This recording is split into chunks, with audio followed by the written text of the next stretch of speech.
Elizabeth's childhood was a masterclass in emotional manipulation and the systemic neglect. Raised in a grand, yet emotionally desolate house, she was never truly a child. From her early teens, Elizabeth became the family's unpaid housekeeper, amateur bookkeeper for their small finances, and the ever-present emotional punching bag for her demanding parents.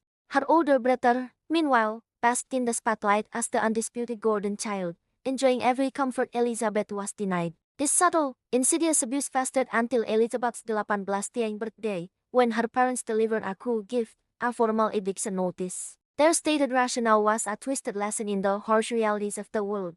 But their true intent was to rid themselves of their convenient, unpaid servant, fully convinced she would crumble without their supposed support. What her parents blissfully ignored, however, was a meticulously crafted secret held within the very foundations of their grand home. The house, in fact, had been bequeathed to Elizabeth by her loving grandfather through an ironclad legal trust, with full ownership transferring to her upon her 18th birthday. Her parents had merely been granted temporary custodianship, allowed to reside as caretakers until Elizabeth came of age. They had brazenly exploited this privilege, turning her inheritance into their personal fiefdom and the Elizabeth's prison. Crestfallen but not broken, Elizabeth quietly departed. The initial hardship forged her resolve, transforming her quiet nature into unshakable strength. Away from their toxic influence, she meticulously built a new life, securing stable employment, and, most crucially, meticulously preparing her legal strategy. She gathered every piece of evidence, consulted diligently with legal professionals, and fortified her mental resilience, all while her family remained oblivious, basking in their ill-gotten comfort. Years later, when her parents decided to host a lavish anniversary party, inviting prominent guests to flaunt their fabricated success, a success built entirely on Elizabeth's stolen inheritance, Elizabeth chose her moment. She returned to the grand house not to beg for forgiveness, nor to demand explanation, but as its rightful owner. During the height of their ostentatious celebration, Elizabeth calmly entered, armed with irrefutable legal documents proving her complete and the unquestionable ownership of the property. In front of their stunned guests and their horrified family, she systematically dismantled their web of lies, revealing them further deceitful squatters they had always been. With serene dignity, Elizabeth legally reclaimed her home, issuing an eviction notice of her own, forcing her manipulative family out of the very house they believed was theirs. The story culminates in Elizabeth's quiet, profound victory. It's not just the house she reclaims, but her shattered dignity, her hard-won freedom, and the absolute control over her own destiny, finally liberated from the shadows of her past. The smell of lemon oil and the beeswax had always defined my existence. To others, it meant cleanliness. To me, it meant erasure, the scent of scrubbing away proof that someone had lived, polishing surfaces until they were cold enough to reflect the ghost he had become. That morning, he sat at a mahogany secretary tucked into the alcove of the library. Sunlight filtered through floating dust motes, turning them into tiny diamonds suspended in the air. They were the only things allowed to dance freely in this house. My fingers tightened around the fountain pen as he wrote in the family ledger. The nib scratched harshly against the heavy bond paper. 700 for wine imports, he murmured, tallying the column. 200 for William's club fees, 50 for the florist. He paused. The numbers didn't lie. There was barely enough liquidity left to cover the heating bill for the East Wing, yet Mother had insisted again on Lucille drapes for the drawing room. He was 17, technically, only until 6 o'clock that evening, and yet he understood the family as financial anatomy more intimately than the man who claimed to earn the money or the woman who spent it without consequence. Elizabeth. Mother's voice chewed through the silence, sharp and weary all at once. It drifted from the sunroom. He capped the pen carefully, ensuring the ink wouldn't bleed, and he stood. My knees popped. He had spent the previous 3 hours on them, scrubbing grout in the master bath after the maid was dismissed, another cost-cutting measure so William could continue his tennis lessons. He smoothed my grey skirt, a hand-me-down from a cousin he barely remembered, and he walked quickly toward the sound. In this house, speed was obedience. Mother reclined on the chaise, a glass of iced tea sweating onto the coaster he had placed there precisely an hour earlier. William sprawled on the adjacent sofa, flipping through a car magazine, his boots resting carelessly on velvet upholstery. Yes, Mother? He asked, clasping my hands behind my back. The sunlight is hitting the piano in the music room, she said without looking up from her novel. You know how he ruins the finish. Close the drapes. Andy. William left his racket on the bench, put it away. William chuckled. Forgot it after practice. Coach says I've got a professional swing. Just need more stamina. Poor darling, Mother could, finally lowering her book to look at him with warmth so intense it could have melted the ice in her glass. Then her gaze shifted to me, and the temperature dropped instantly. Well, she snapped. Why are you standing so like a statue? Tasun moves, Elizabeth. The finish does not repair itself. He was balancing the accounts aside carefully. We overdrawn again. If we want to pay the grocer, stop. She waved a dismissive hand. Do not bore me with numbers on such a lovely day. That is your function. Make it work. An idle mind is the devil's workshop. And you were always prone to moodiness. Moodiness. Their word for the time he cried when he was 10 because they forgot to pick me up from school. Ungrateful was the word they used when he asked for new shoes. I'll close the drapes, he sighed softly. The house pressed in on me as he walked down the corridor. He passed grandfather's portrait. He had died when he was 4, but he remembered pipe tobacco and the peppermint. He was the only one who ever looked at me and he saw a person instead of a utility. I'm trying, he whispered to the canvas. I'm keeping it standing. In the music room, sunlight shot a harsh rectangle across the Steinway. He pulled the heavy velvet cords, letting darkness rush by in comforting and suffocating all at once. William's racket lay on the bench. Expensive, heavy, top of the line. He thought of the holes in my loafers. That evening, the air in the house shifted. A hum of anticipation vibrated through the floorboards, the kind that usually preceded dinner parties or visits from the band manager. But there were no more guests. Wear no blue dress, Mother instructed through my bedroom door near the servants' stairs. And do something with your hair. It's your 18th birthday. We're having a formal dinner. The words stole the breath from my lungs. A formal dinner. For me, hope bloomed dangerous, treacherous hope. Maybe adulthood changed things. Maybe this was acknowledgement, recognition. He dressed carefully. The blue dress was old, the seams fading, but he ironed it until it looked crisp. He pinned my hair back. In the mirror, he saw a young woman with tired eyes and a mouth set permanently in restraint. He tried to smile. It felt unfamiliar. The chandelier blazed when he descended the grand staircase. The good china was out the spoiled porcelain. He walked by hand because the dishwasher was too harsh. Father sat at the head of the table in his smoking jacket. Mother wore prose. William looked bored. My seat was at the far end. Sit, Elizabeth, Father sighed. He did. The soup was cold. 50 sirs. We ate in silence. He waited for a toast, for a smile, for a single acknowledgement. The roast is dry, William complained. Elizabeth prepared it, Mother sighed, sipping her wine. She was distracted today. Numbers, apparently. He followed the recipe, he sighed steadily. And the accounts show we can't afford prime cash anymore. Father set his napkin down slowly. Elizabeth, he sighed, voice heavy with authority. We have raised you with every advantage. Our roof, clothing, our name. Yes, Father. However, we've noticed a certain complacency, a reliance on our generosity. Complacency? My fork froze. You run this house. You do chores, William scoffed. Father silenced him with a look, then slid a thick manila envelope down the table. A lesson, Mother sighed softly. He opened it. Notice to vacate. The words blurred. You have to leave, he whispered. Effective immediately, Father sighed. You're 18. You need to learn reality. Who will run this house? He asked. We'll manage, Mother sighed lightly. Sink or swim, William grinned. You get your room. They wanted me gone. Broken. 1 hour, Father sighed. He nodded. He packed quietly. Clothes, journal, grandfather's lacket. He returned downstairs with 5 minutes to spare. Prompt, Father remarked. You won't be writing, he sighed. He opened the door. Night I rushed in. Close it, Father shouted. He did. The latch clicked. Final. He walked away with $12 and a suitcase. Homeless. Alone. Free. The gravel of the driveway did not crunch satisfyingly beneath my boots as he walked away. It merely shifted, unstable and loose, much like the ground he now found myself standing on metaphorically. The heavy iron gates of the estate clicked shut behind me. The automatic lock engaging with a sound that felt less like a locking mechanism and more like the cocking of a gun. It didn't turn back.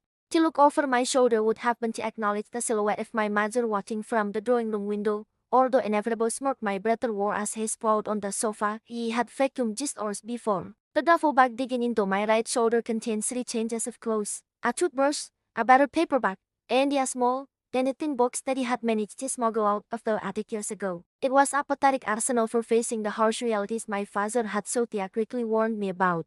But as he trod toward the county road, the beating wind against my cheeks felt strangely cleaner than the stagnant, heated air of the manor. My first night of freedom was spent not in a blaze of glory, but curled in the fetal position on a mattress that smelled of stale tobacco and industrial lemon cleaner. The motel was a roadside dive, the kind with flickering neon that buzzed like an angry hornet against the window pane. He counted my cash $312. It was money he had skimmed, penny by penny, from the grocery budget over 4 years, hidden inside the hollow like if my bed frame. It was theft, my mother would have sighed. Survival, it cracked the voice in my head. The first month was a blur of grey exhaustion. He moved from the Motel Chia basement studio apartment that sat beneath a laundromat. The ceiling vibrated with the spin cycles of washing machines from 6 in the morning until 10 at night. The walls swept with damp, and the singular window looked out onto a brick wall. But for the first time in my life, the mess in the room was mine. The dust settling on the floorboards was not a moral failing. It was just dust. He found work at a diner 3 blocks away.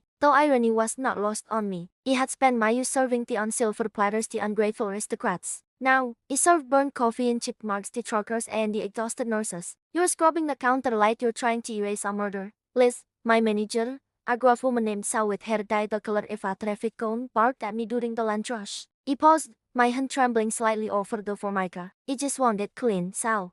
Clean is good. Obsession is slow, she grunted, slamming a ticket on the spike. Table 4 needs a refill. Move it. Yes, Sal. The automatic obedience was a hard habit to break. He walked through the road with my shoulders hunched, apologizing to empty space, when he bumped into furniture. But the physical labor, hard as it was, began to harden something else inside me. My hands grew rough, the skin calloused from hot water and the bleach, but they were my hands. The money in my pocket, however meager, was earned. It was a Tuesday night, 6 weeks after the eviction, when the silence of my apartment finally urged me to open the tin box. Until then, he had kept it shoved under the bed, afraid that looking at its contents would trigger a grief he couldn't afford to feel. Outside, a thunderstorm was battering the city, but rain lashing against the pavement with a violence that made the basement feel like a submarine. He sat cross-legged on the floor, the cold linoleum seeping through my jeans, and he placed the tin on my lap. It was an old biscuit tin, rusted at the hinges. Inside were the scraps of a life he had tried to preserve. A dried blue hydrangea from the garden, picked the day my grandfather died. A photo of me at age 6, before the light had fully left my eyes. And at the very bottom, beneath a layer of old velvet he had scavenged from a discarded curtain, lay a thick, cream-colored envelope. He frowned. He remembered the envelope, of course. Grandfather had pressed it into my hands 2 days before his heart gave out. He was 12. He had whispered, with a conspiratorial wink that crinkled the papery skin round his eyes, for the little sparrow. Keep it hidden, Lizzie. Don't let the vulture see it until you're ready to fly. At 12, he had thought it was a poem, or perhaps a savings bond for collect, something my parents would surely confiscate if they found it. So he had buried it in the tin and in the crushing weight of the years that followed, he had forgotten it entirely. My fingers trembled as he broke the wax seal. The paper inside was heavy, expensive, the kind of stationery my parents used for their gala invitations, but aged and yellowing at the edges. It wasn't a poem. It was a cover letter, clipped to a dense legal document. The letter was handwritten in my grandfather's looping, elegant script. My dearest Elizabeth, if you are reading this, you have passed on, and you have likely come of age. You have watched the way they treat you, child. You have seen the shadows grow long in this house, and you fear for your spirit. They believe ye am blind to their avarice, but the old see more than the young suspect. The house Blackwood Manor was never intended for your father. He has no more love for the stone and the mortar, only for the status it provides. He is a caretaker, Elizabeth. Nothing more. He stopped reading. The breath hitched in my throat, a ragged, painful sound in the quiet room. The hum of the washing machines upstairs seemed to fade into a dull roar. He forced my eyes back to the page. Enclosed is a copy of the deed of trust. The original is filed with my solicitor, Mr. Abernathy, though we fear he may have retired by now. The terms are absolute. Upon your 18th birthday, the title of the estate, the grounds, and the primary family trust transfer solely and irrevocably to you. Your parents were granted right of habitation only until your majority, conditioned upon your care and well-being. They are guests in your home, Elizabeth. Never forget it. Reclaim your kingdom. With all my love, grandfather. The letter slipped from my numb fingers and fluttered to the floor. He stared at the wall, my vision blurring, but not with tears. A strange, high-pitched ringing filled my ears. He reached for the legal document attached to the letter. He didn't understand half the jargon fee, simple absolute, fiduciary duty, revocable trust, but the dates were clear. The names were clear. Beneficiary, Elizabeth and Sterling. He looked at the date on the calendar hanging crookedly on the wall. My 18th birthday had been 2 months ago, the day they handed me the eviction notice. The memory of that morning washed over me, no more longer a memory of humiliation, but one of sickening clarity. It's time you learn it how the world works, Elizabeth, my father had sighed, sipping his coffee while he stood there with my bag. We can't carry you forever. You need to stand on your own 2 feet. My mother had sighed, looking pained as if my eviction was happening to her. It's for your own good, darling. You're too soft. You need to toughen up. I knew. The realization hit me with the force of a physical blow, knocking the wind from my lungs. I slumped forward, bracing my hands on the cold floor. I knew. They hadn't kicked me out to teach me a lesson. They hadn't evicted me because he was a burden. They evicted me because on the stroke of midnight, the house had become mine. They had thrown me out to prevent me from realizing he owned the roof over their heads. They were terrified. They wore squatters in silk pajamas, terrified that the unpaid servant Ghetto would realize she held the keys to the castle. A laugh bubbled up in my throat, a jagged, hysterical sound that bounced off the damp walls. He clamped a hand over my mouth, barking by Andy Ford. The cruelty of it was breathtaking. The years of scrubbing floors, of managing their accounts, of apologizing for existing all while they lived in my house, spending my inheritance, waiting for the day they could dispose of me before he wised up. He looked down at the paper again. Right of habitation, conditioned upon your care and the well-being. They had violated the condition. They had broken the trust. He picked up the document, the paper crisped and loud in the silence. My hand was no more longer trembling. The fear that had defined my existence for 18 years, the fear of their judgment, their voices, their disappointment began to evaporate, burned away by a white-hot flare of fury. He wasn't a homeless ghetto scraping by on tips. He wasn't the unwanted daughter. He stood up, my knees cracking, and he walked to the small, grimy mirror above the sink. The face looking back was gone, with dead circles bruising the eyes, and the hair that hadn't seen a proper conditioner in weeks. But the eyes were different. The dull, submissive glaze was gone. He smoothed the document out on the tiny kitchen table, pressing the creases flat with absolute precision. Okay? He whispered to the empty room. My voice sounded foreign, deeper, anchored by something heavy and immovable. He looked at the grandfather's letter one last time. Reclaim your kingdom. He went to the drawer where he kept a notepad for grocery lists. He sat down and he picked up a cheap ballpoint pen. He didn't write a grocery list. He began to write a timeline. He wrote down dates. He wrote down the name Mr. Abernathy. He wrote down the memory of every conversation where my parents had discussed money. Every time they had made me sign a paper he didn't understand. The despair that had weighed down my duffel bag was gone. In its place was a cold, calculating purpose. He was still hungry. He was still poor. He was still living in a basement that smelled of mildew. But he held the seed of discovery in my hands, and for the first time in my life, he knew exactly what he was going to grow. He turned off the light, plunging the room into darkness. But he didn't sleep. He lay on the mattress, listening to the rain, plotting the death of the girl they thought they had broken, and the birth of the woman who would evict them. The fluorescent light in the hallway of the legal aid clinic flickered with a rhythmic, maddening buzz, counting down the seconds of my anxiety. The air smelled of stale coffee and the industrial floor wax, a scent that had become the backdrop of my new life. He clutched the manila envelope to my chest, the paper warm and damp where my palms had been pressing into it for the last hour. Inside was the letter from my grandfather, the flimsy piece of paper that had ignited a fire in my belly that no more amount of cold rain could extinguish. Elizabeth Sterling. The voice was gravelly, belonging to a man who looked as though he had been eroded by the tides of other people's misfortunes. Mr. Silas Vance stood in the doorway of his office, his shirt sleeves rolled up to reveal forearms covered in gray hair and the ink smudges. He didn't smile. He just gestured for me to enter. He walked in, the heels of my thrift store shoes clicking sharply on the linoleum. His office was a claustrophobic fortress of paper. Stacks of case files drew light stalagmites from the floor, threatening to consume the heavy oak desk in the center. Sit, he grunted, dropping into his leather chair which groaned in protest. You said on the phone you had a property dispute. A title issue, not a dispute, he corrected, my voice steadier than he felt. He sat on the edge of the hard wooden chair, refusing to lean back. A theft. He slid the envelope across the desk. Vance eyed it suspiciously before reaching for his reading glasses. He pulled out the yellow document, the edges fraying slightly, and the supplementary papers he had dug up from public records over the last 3 sleepless weeks. The room fell into a heavy silence, broken only by the scratch of Vance's finger tracing the lines of luggage my grandfather had commissioned years ago. He ward his eyes. He needed to see the moment the skepticism died. He watched his pupils tread left to right, then stopped. He frowned, flipped the page, and read the trust addendum again. He leaned back, taking his glasses off and rubbing the bridge of his nose. This is a trust deed with a reversionary interest clause, he sighed, his tone shifting from dismissive to intrigued. Where did you get this? Hidden in a box of my grandfather's war medals, he sighed. My parents thought they threw it out. They thought they threw me out, too. Vance looked at me, really looked at me, for the first time. He saw the frayed cuffs of my jacket, the dark circles under my eyes, and the rigid set of my jaw. You understand what this says, Mr. Ling? It says the house at 44 Blackwood Lane was never theirs, he replied softly. It says they were custodians until my 18th birthday. It says that for the last 3 years, they have been trespassing on my property. Trespassing is a polite word for it, Vance muttered. He tapped the paper. This is ironclad mostly, but the law is a living thing, and your parents have possession. Possession is 9/10 of the headache. If we move on this, it won't be quick. They have lived sir for decades. They'll claim adverse possession, or they'll try to prove you incompetent. They will drag you through the mud. I've lived in the mud, he sighed. I'm not afraid of getting dirty. It will cost money. Court fees, filing fees. He can take a case on a contingency for my horse because he hate police. And frankly, this document is beautiful,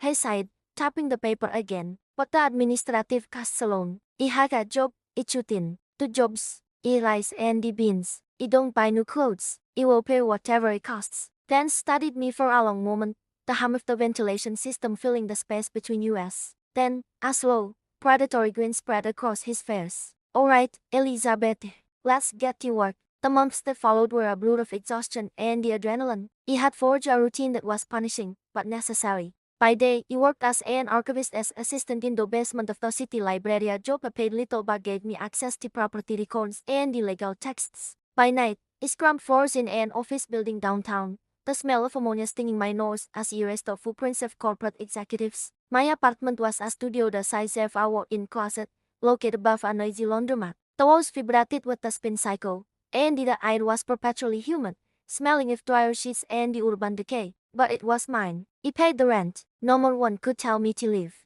One Tuesday evening in late November, a rain was lashing against my single window pane. He sat at my wobbly card table, surrounded by photocopies of tax records. My phone buzzed. It was Vance. Elizabeth, I need you to come by the office tonight. My heart hammered against my ribs. Is something wrong? Did they find out? No more, Vance sighed. But we hit a snag with the deed transfer. I need your eyes on something. He grabbed my coat and he ran. When he arrived, Vance was pacing his office, a half-eaten sandwich abandoned on his desk. He waved a paper at me. Your father, Vance sighed, his voice dripping with disdain, was surprisingly diligent about paying the property taxes. Usually, squatters slip up, sir. It strengthens their claim of ownership. He took the document. It was a receipt from 5 years ago. He didn't pay them, he sighed, scanning the numbers. He did. Vance stopped pacing. Explain. From the time he was 14, he managed the household finances, he sighed, the memory testing bitter like bile. My mother couldn't be bothered with math, and my father was too busy networking at a club. They gave me access to the accounts to pay the bills. He wrote the checks, emailed them. Did you sign them? Vance asked, his eyes narrowing. No more. Father signed the checks in a stack, blank, once a month. Back. He paused, my mind racing back to the cold draft of the hallway desk where he used to work late into the night. The handwriting on the ledger, the notice on the check stubs. That's all me. Vance slammed his hand on the desk, startling me. That's it. That's the link. We proved that you were acting as the de facto manager of the estate even as a minor. It undermines their claim that they were the sole maintainers of the property. It proves reliance. It proves they treated you as an employee, not a dependent, which complicates their narrative of parental support. He had the ledgers, he whispered. Vance froze. You what? When they kicked me out, he sighed, staring at the rain streaking the window behind him. It didn't take clothes. It didn't take jewelry. It took the small safe box from under the desk. It had the canceled checks and the household ledgers. He thought, he don't know why he took them. He think he just wanted proof that he had been useful, that he had existed. Vance looked at me with a mixture of horror and awe. Elizabeth, you didn't just take proof of existence. You took the murder weapon. We spent the next year building the siege engine. It wasn't enough to just have the deed. We needed to dismantle their character, their financial history, and their public facade. He became a ghost in my own city. He avoided the places he knew my brother frequented. He saw them once, from a distance, at a charity gala. He was working as a coach girl. My mother was wearing a sapphire necklace that had belonged to my grandmother, another item that was technically mine. She threw her head back, laughing at something as another sighed, her hand resting possessively on my brother's arm. He looked bored, swirling his champagne, entitled Andy Saft. He stood in the shadows of the cloakroom, gripping a stranger's cashmere coat until my knuckles turned white. He didn't cry. He didn't tremble. He felt a cold crystallization in my chest. Laugh now, he thought. Enjoy the champagne. It's on my tab. Every dollar he saved felt like adding a link to chainmail. He learned the language of the law. He learned about unjust enrichment and the fiduciary duty. He learned to keep my face blank, to hide my emotions behind a mask of polite indifference. One afternoon, Vance Andy sat in a diner near the courthouse. He was picking at a salad, my stomach in knots. We were preparing the final affidavit. You know, Vance sighed, stirring cream into his coffee until it turned the color of sandstone. There's a chance they might try to settle once we serve them. They might offer you money to go away. A lot of money. You don't want money, he sighed immediately. It would be easier, he pressed, playing devil's advocate. You could buy a nice condo, start fresh. No more court battle, no more public humiliation for them. They humiliated me for 18 years, Silas, he sighed, using his first name for the first time. He put my fork down. They made me feel small. They made me feel like a parasite in a house that my grandfather built for me. This isn't about real estate. It's about excision. Excision, like removing a tumor, he sighed. If we take money, I'm just letting them buy me off again. I'm validating their power. You want them to know that they have no more power. You want them to stand in the fire and you realize that every comfort they enjoyed was a theft. You want them to feel the drift. Silas nodded slowly. Scored Gus. You can respect that. He pulled a thick folder from his briefcase. We have the deed. We have the trust documents. We have the financial ledgers proving you maintained the property. We have sworn statements from the old groundskeeper regarding your grandfather's intent. We are ready. He tied the folder. The paper felt cool and heavy. It was no more longer just paper. It was armor. It was a shield and a sword forged in the lonely nights of scrubbing floors and the silent weekends of studying law. When? He asked. The statute of limitations on the trust violation is tricky, Silas sighed. But based on the discovery rule, the fact that you only found the wall recently way out within the window. However, timing is everything. If we file now, they get a notice. They get time to lawyer up,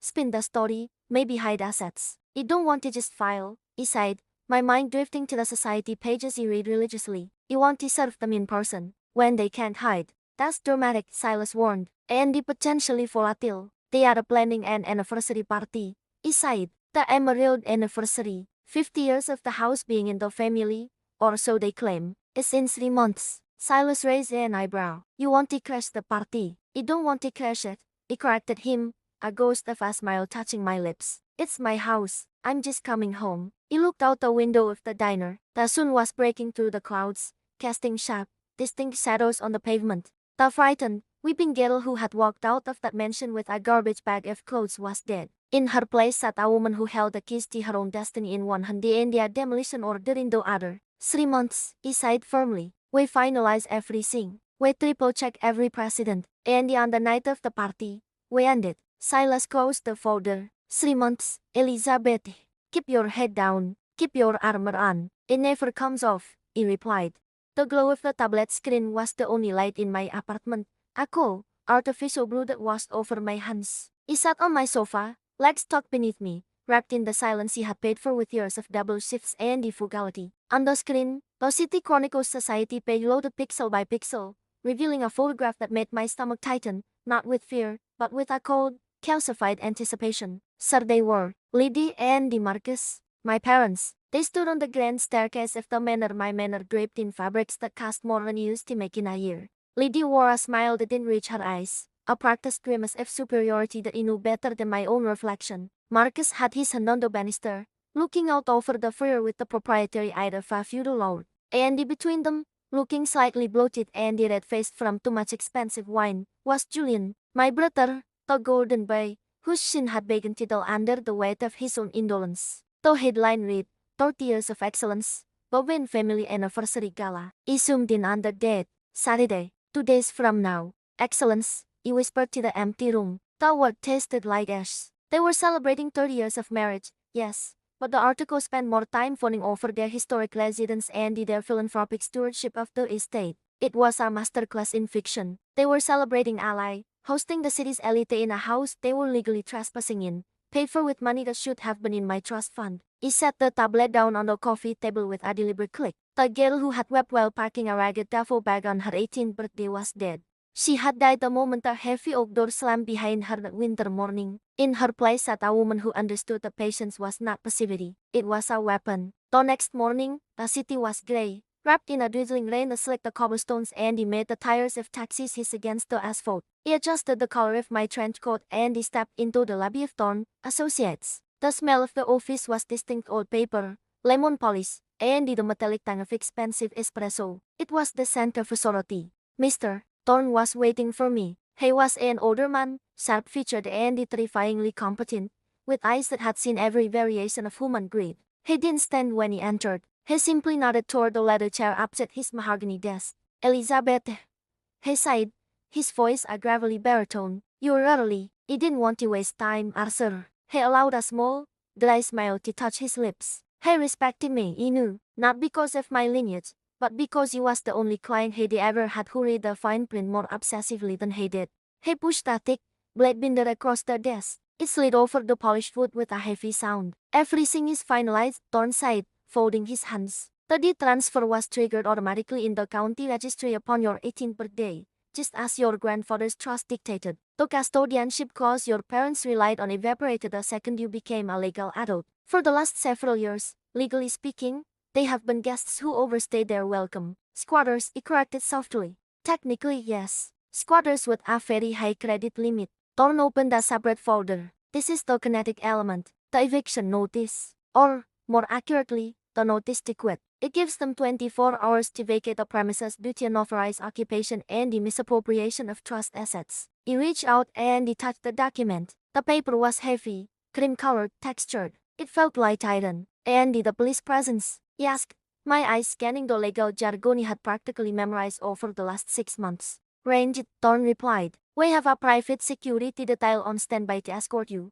And the local precinct has been notified that the property owner you will be enforcing a removal of unauthorized occupants. Given the high profile of the event they are hosting, the police were reluctant to intervene initially. But once he showed the captain the sheer volume of fraud involved, he became much more cooperative. He paused, leaning forward, his demeanor shifting from loyal to confident. Elizabeth, are you sure you want to do it this way? During the party, we could serve them Monday morning. It would be cleaner, less theatrical. He looked up from the papers, meeting his gaze. He thought about the way Lady used to look through me as if he were a smudge on a window pane. He thought about Marcus laughing as he handed me the eviction notice on my birthday, telling me it was time to learn about the real world. He thought about Julian, driving the sports car back with my inheritance while he scrubbed the floors he walked on. They chose the theater, Arthur, he sighed, my voice steady and cold. They invited the audience. They built the stage. I'm just providing the ending. Thorn held my gaze for a long moment, searching for hesitation. Finding none, he nodded once.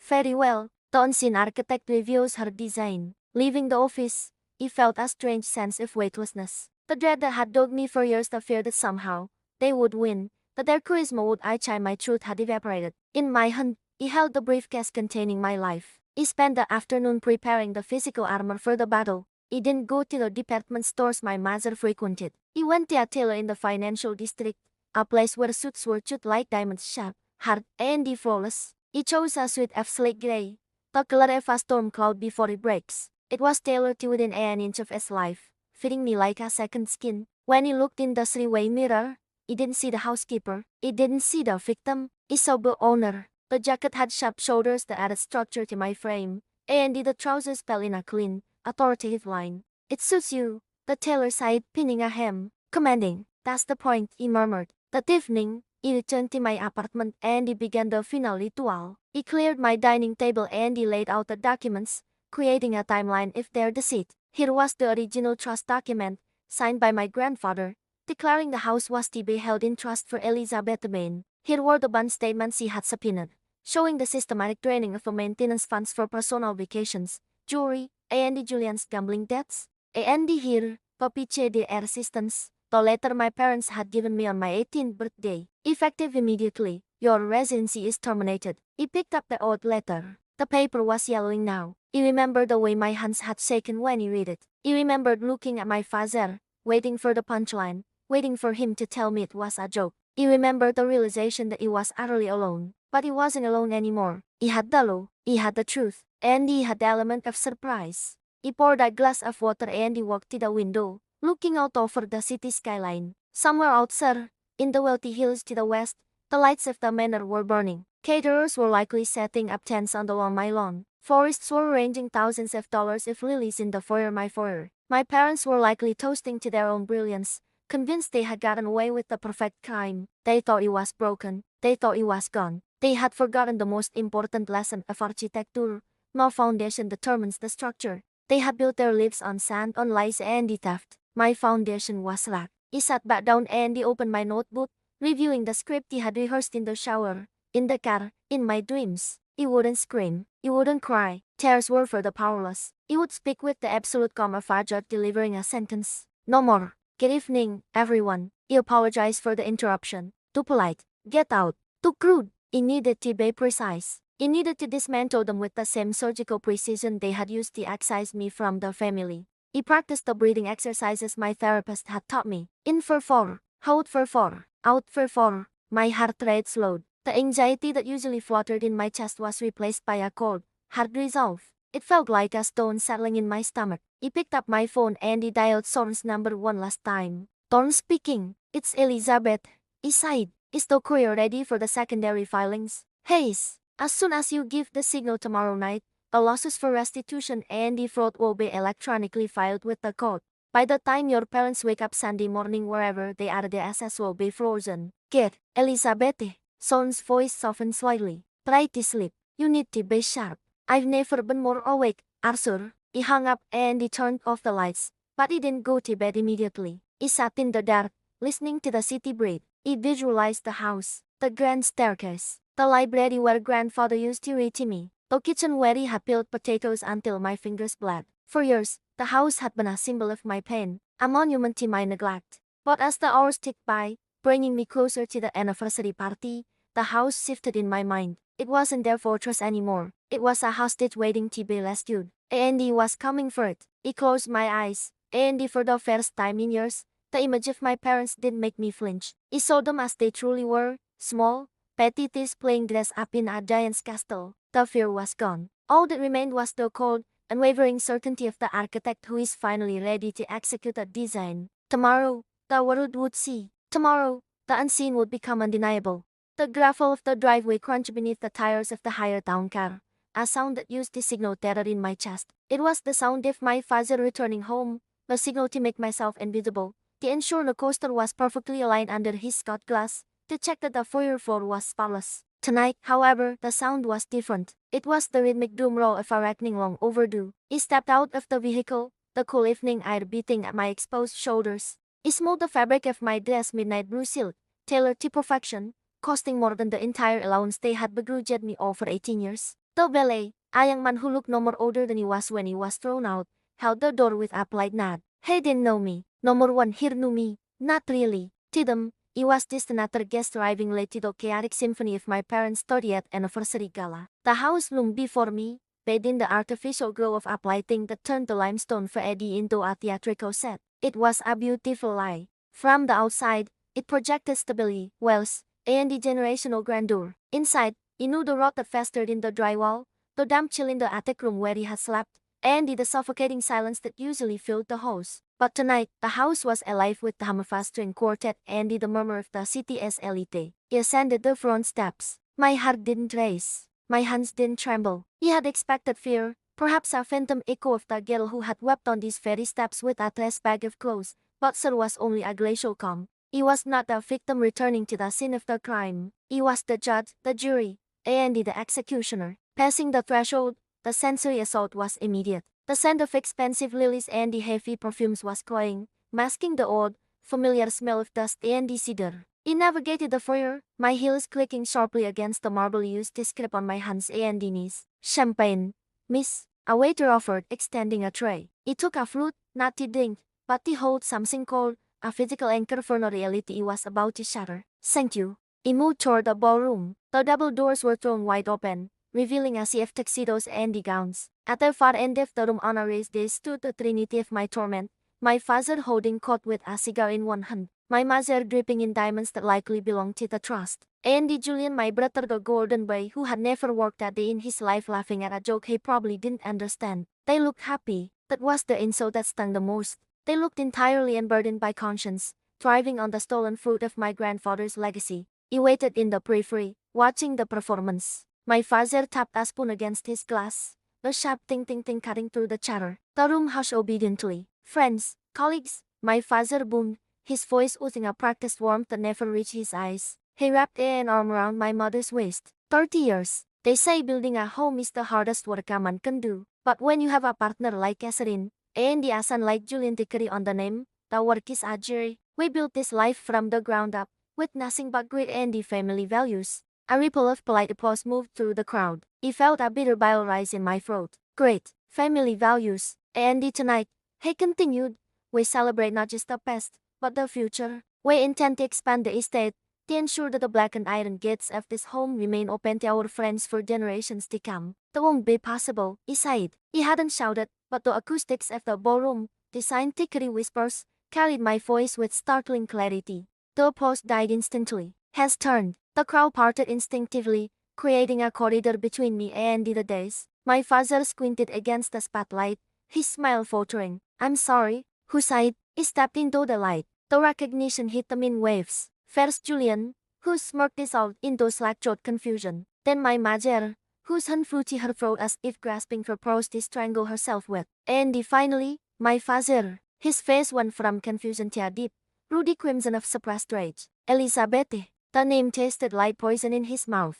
Hello, father. Mother. He nodded slightly to Julian. Brother. My father laughed, a nervous, barking sound meant to disarm the guests. Well, this is a surprise. The prodigal daughter returns. A little underdressed for the occasion, aren't we? Security seems to be sleeping. I'm not here for the party, Robert. He sighed, dropping the honorifics. He walked forward, causing the distance. The crowd watched, mesmerized by the tension radiating between us. Then what are you here for? He stepped down from the dais, trying to use his height to intimidate me, a tactic that had worked when he was 12. It failed miserably now. Money, is that it? You failed outside in the real world, just like we said you would. And you know you're back for a handout? Oh, look at her. My mother hissed, stepping up beside him, her voice low and venomous. You've ruined the mood, Elizabeth. You selfish little girl. Go to our kitchen. We'll discuss whatever crisis you've brought upon yourself after the guests leave. He stopped 3 feet from them. Of course, he could see the lines of stress around my mother's eyes, begin blossoms on my father's nose. They were small. They were painfully ordinary. He didn't file, mother, he sighed, my voice steady and resonant. And I'm certainly not here for your money. I have plenty of my own. He reached into my clutch and he withdrew a thick, folded document bound in blue legal backing. What is that? Julian asked, finally finding his voice. He sounded like a petulant child. This, he sighed, lifting the document, is the deed of trust established by grandfather William nearly 25 years ago. My father's face drained of color. The ruddy anger turned to ash. He knew the document existed, but he had gambled everything on me never finding it, or never understanding what it meant. Grandfather was very specific, he continued, addressing the room now as much as them. He knew his son my father had a penchant for gambling and the poor investments. So, he bypassed him. The ownership of this estate, the grounds, and the entirety of the capital maintenance fund was placed in an irrevocable trust. Elizabeth, stop this, my father growled, lurching forward to snatch the papers. He sidestepped him effortlessly. The terms were simple. You, Robert and Catherine, were granted custodianship. You were allowed to live here as caretakers until the beneficiary reached the age of majority. That date was my 18th birthday. The silence in the room was absolute. You could hear the hum of the air conditioning. You evicted me on that day. He sighed, locking eyes with my mother. You threw me onto the street with a trash bag, telling me it was a lesson in reality. You were right. It was a lesson. It taught me to read the fine print.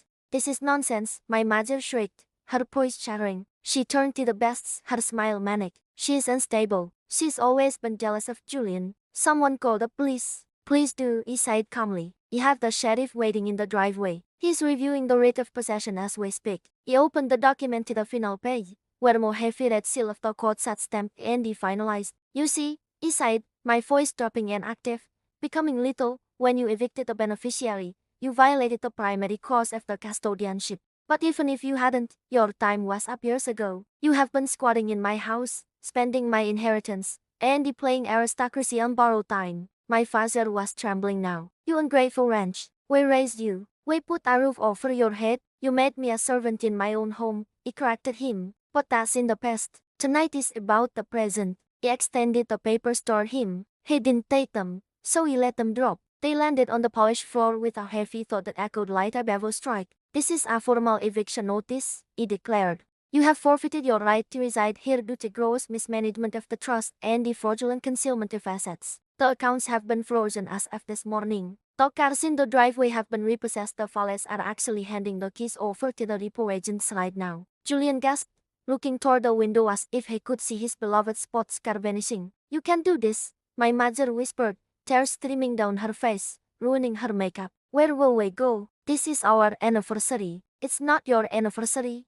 he sighed, my voice devoid of pity. It's just a Tuesday night in a house you don't own. He turned to the stunned crowd. The faces of the city's elite were a mixture of horror and fascination. They loved a scandal, and he had just served them the main course. He apologized for the interruption, he told the guests, smoothing my dress. Please, finish your champagne. But the hosts are leaving. Immediately, he looked back at my parents. They stood amidst the ruin of their facade, stripped of their power, their secrets flayed open under the chandeliers. My father looked old, defeated, his posture collapsing as the light that held him up disintegrated. You have 1 hour to pack your personal effects, he said. Nothing of value leaves the premises. The sheriff will supervise. If you are not off the property by midnight, you will be escorted off in handcuffs for trespassing. Elizabeth, my father croaked, reaching a hand out, a biggest gesture. He didn't flinch. He didn't blink. He simply turned my back on them. Happy anniversary, he sighed over my shoulder. He walked away from the dais,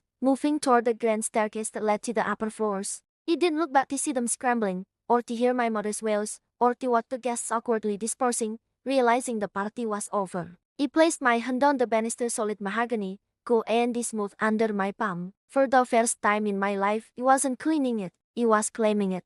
The sound of expensive luggage wheels rolling over 100-year-old cardboard is a specific kind of violence. It is a low, rumbling growl, a vibration that travels up through the floorboards and into the soles of your feet. For the last hour, the sound had been the only thing filling the silence left in the wake of the guests' departure. The champagne flutes still stood half empty on the side tables. The canapes were beginning to curl at the edges on their silver platters, and the air still held the cloying scent of my mother's heavy foul perfume mixed with the panic of sudden ruin. He stood by the grand staircase, my hand resting lightly on the newel post, a post he had polished every Sunday for 6 years until the wood felt like smooth glass. Tonight, however, he wasn't polishing it, he was holding it, anchoring myself to the reality of the moment. My father was the first to descend, struggling with the oversized leather suitcases. He looked older than he had 2 hours ago. The pompous vitality that usually flushed his cheeks had drained away, leaving his skin sallow and gray. He didn't look at me. He looked through me, staring fixedly at the front door as if it were a portal to a world that made sense. A world where he was still the master of the manor, and he was the obedient shadow. Is that everything? He asked. My voice was quiet, steady. It didn't tremble. He checked for the tremor, waiting for the old conditioned fear to seize my throat. But it wasn't, sir. Sir was only a calm, cool void. He paused on the bottom step, his knuckles white round the suitcase handles. You've made your print, Elizabeth. You've humiliated us. Isn't that enough? Must you stand sad and watch? I am the owner of this property, he replied, the legal terminology feeling like a shield he had forged in the fires of my own exile. It is my responsibility to ensure the premises are vacated without damage. Demi, he scoffed, a wet, ugly sound. We built this life. We maintained this house. You lived in it, he corrected him gently. He maintained it. So there's a difference. My mother appeared at the top of the stairs then, clutching a jewelry box to her chest like a holy relic. She was wearing her traveling coat, a cashmere thing she had bought with the allowance from the trust my trustee winters ago. Her eyes were red-rimmed, her mascara smeared in jagged lines down her cheeks. Unlike my father, she did not look away. She glared, her expression a toxic cocktail of fury and disbelief. You are a cruel, ungrateful child, she spat, descending slowly. After everything we did, we gave you a roof. We taught you resilience. You taught me how to survive you, he sighed. And for the lesson, I suppose I am grateful. It made today possible. Where are we supposed to go? The voice came from behind her. It was William, my brother, the golden boy. He looked disheveled, his tie loosened, his blazer draped over one arm. He looked less like a prince now and more like a child whose favorite toy had been snatched away. He stopped beside our mother, looking at me with a bewildered entitlement that was almost pitiful. Liz, seriously, It's midnight. You can't actually expect us to leave tonight. My name is Elizabeth, he sighed, meeting his gaze. And the eviction notice was effective immediately upon delivery. You had 3 hours. The police added on next phone call. I don't think any of us want us in on the front lawn for the neighbors to record. William looked to our father for support, but the patriarch was already defeated, hauling the bags toward the heavy oak door. Come on, Wall, father muttered. Don't give her the satisfaction. This is insane, William whispered, shaking his head. You're insane. You're going to be all alone here, in this mausoleum. You rat. I've been alone in this house my entire life. William, he sighed. Even when you were all here. My mother stopped in front of me. For a second, I thought she might strike me.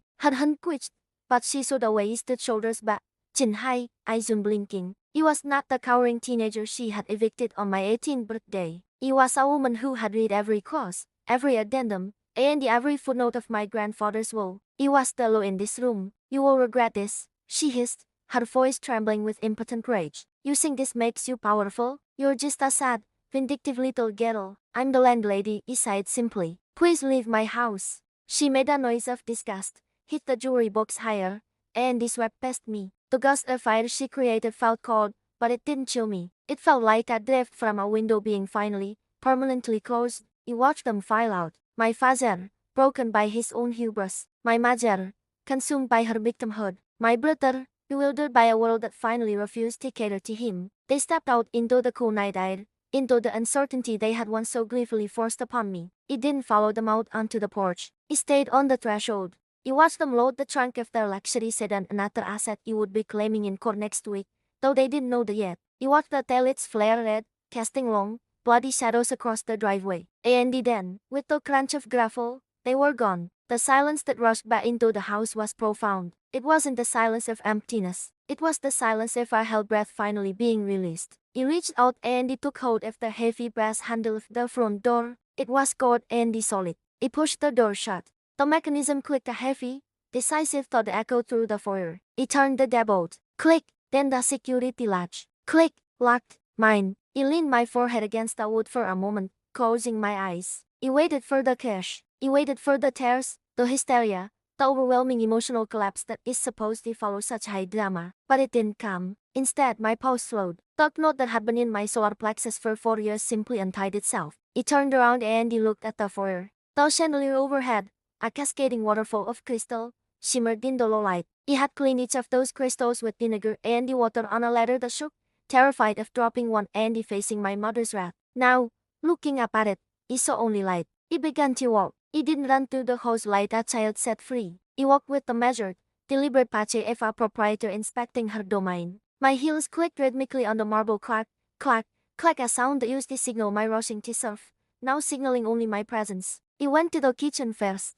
This room had been my purgatory. The stainless steel appliances gleamed under the recessed lighting. He ran my fingers along the granite island. This was where he had chopped vegetables for hours while listening to the muted laughter of family dinners in the dining room, dinners he was rarely invited to join. The ghost of the smell of burnt onions and the harsh scouring powder seemed to linger, but he knew it was just memory. He walked to the sink. It was piled high with dirty dishes from the catered staging area of the party. A reflex twitched in my right hand, the urge to grab a sponge, to start scrubbing, to make it perfect before morning so he wouldn't be scolded. He stared at a stack of dirty plates. No more, he sighed aloud. My voice sounded strange in the large room, bouncing off the tiles. No more. He turned my back on the sink. He would hire a service tomorrow. He could do that now. He had the trust. He had the funds. He would never scrub a dish in this house out of fear again. He moved through the dining room, past the long mahogany table where the happy anniversary banner still hung, drooping slightly on one side.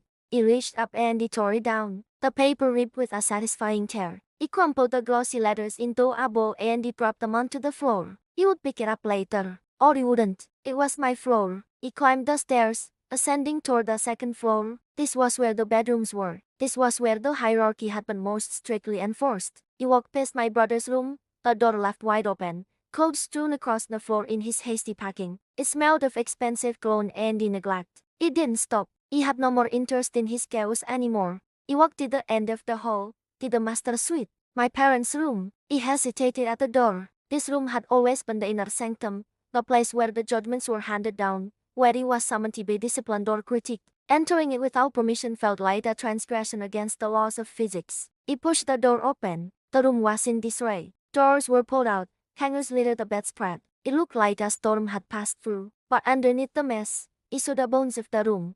The high ceilings, the crown molding, the bay window overlooking the estate. He walked to the window. The reflection in the glass showed a young woman in a tailored black dress, standing straight, her face pallid but composed. He looked at her. She looked back. We did it, he thought. We actually did it. He turned from the window and he saw it hanging on the wall near the dressing table, overlooked in their panic. It was a small, framed photograph of my grandfather. He was standing in front of this house, years before he was born, a shovel in his hand, planting the oak tree that now shaded the driveway. My parents had kept it up as a prop, a way to claim lineage to a man whose values they never understood. They liked the prestige of his name, but they hated his spirit. They never knew that he had seen them for exactly what they were. They never knew that during those long afternoons when he read to him in his final months, while they were out spending his money, he was rewriting his legacy. He picked up the photo. They're gone, grandfather, he whispered. The squatters are gone. He left the master suite and he walked down the hall to the small, cramped room near the back stairs. My room, or what had been my room. It was barely a closet,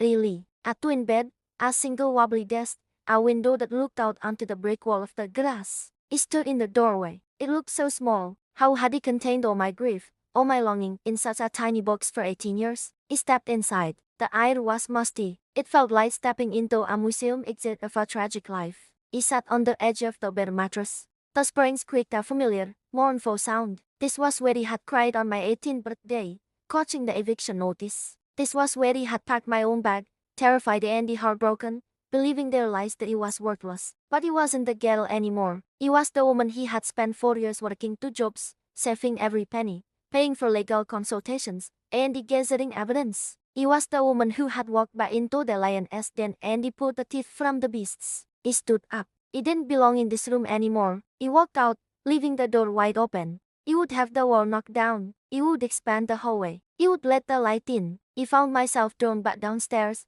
to the library. This was the one room my parents rarely used. They didn't read. They only displayed books. This had been grandfather's sanctuary, and in the years of my exile, he had dreamed of it often. The smell of old paper, leather, and wood polish hit me. It was the scent of safety. He walked over to the massive oak desk that dominated the center of the room. He ran my hand across the green leather blotter. He walked around the desk and he sat in the high-back chair. He groaned softly, accepting my weight. His wife lit the chair to face the room. From here, he could see the rows and the rows of books, the heavy velvet drapes, the fireplace where the embers of our fire lit for show for the guests were dying down. He reached into my purse, which he had set down on the desk, and he pulled out the thick envelope of documents. The deed, the trust execution, the eviction filings, the proof. He laid them out on the desk.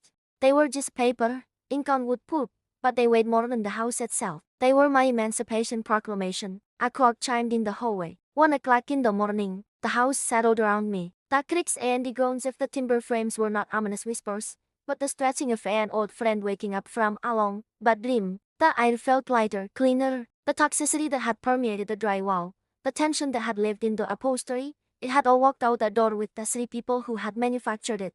He looked around the library, my eyes tracing the shadows. There was so much work to do. The finances needed to be audited, really audited, not the sham bookkeeping he had been forced to do as a teenager. The decor needed to be purged of my mother's gaudy influence. The staff needed to be rehired, honest people this time, paid fair wages. It was daunting. It was a mountain of responsibility. But for the first time in my life, the burden didn't feel like a yoke. It felt like a set of keys. I leaned back in my grandfather's chair, resting my head against the ladder. I listened to the quiet. It was absolute. It was heavy. It was beautiful. Welcome home, Elizabeth, he whispered to the empty room. And for the first time, the house seemed to answer back. Welcome home.